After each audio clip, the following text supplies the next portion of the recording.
Hali gani mwanafamilia wa channel tupendwa hii hapa ya Bizoza Media. Kama ndo mara kwa kwanza, basi usisahau kusubscribe, kulike, kushare pamoja na kucomment bwana. Tumeweza kuona Esma Platinum na yeye ameweza kumpongeza sana bibie Zuchu na kumletea zawadi za hapa na pale, na ukaribu wao unaendelea kupamba moto kadri siku zinavyozidi kwenda, kwa sababu haikuwa rahisi mpaka hapo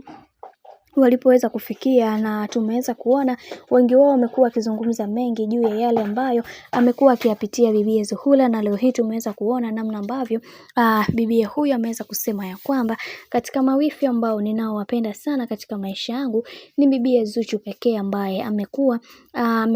amenifanya niweze kutambua lipi jema na lipi baya, na leo hii nimegundua kwamba Zuchu ana nafasi kubwa sana katika familia yetu. Licha ya kumdhihaki na kumkejeli, lakini bado alisimama nasi kutufanya tuweze kutambua makosa ambayo tuliweza kuyafanya, na tumeweza kuona baadhi ya watu wengi waliweza kufunguka vingi juu ya haya ambayo yanayoendelea, na wakatuambia ya kwamba kiukweli katika hii familia Zuchu hapendi kabisa, sema ndio vile tu anaamua kuweza kupambana, kuweza kuhakikisha kila kitu kinakwenda kuwa sawa, ila uhalisia ni kwamba Zuchu bana hapendwi. Ila mimi nataka nifute ile kauli ambayo watu wameweza kuizungumza, na nasema ya kwamba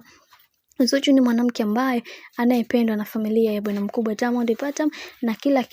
na kila siku anatamani kuweza kuona maisha yake yakiwa katika misingi na mikakati iliyo bora, na sisi tunaendelea kumwombea aweze kusimama imara na kujifanya kuwa hodari katika kila hatua ya maisha ambayo anayopita. Najua kuna wengi watajiuliza maswali mengi juu ya hiki ambacho kinachoendelea, lakini ukweli ni kwamba Zuchu ni mwanamke ambaye anajielewa na anajitambua sana katika kila hatua ya maisha ambayo anayopiga, na hiki ndicho kitu pekee ambacho kila mtu amekuwa kikizungumza mara kadha wa kadha.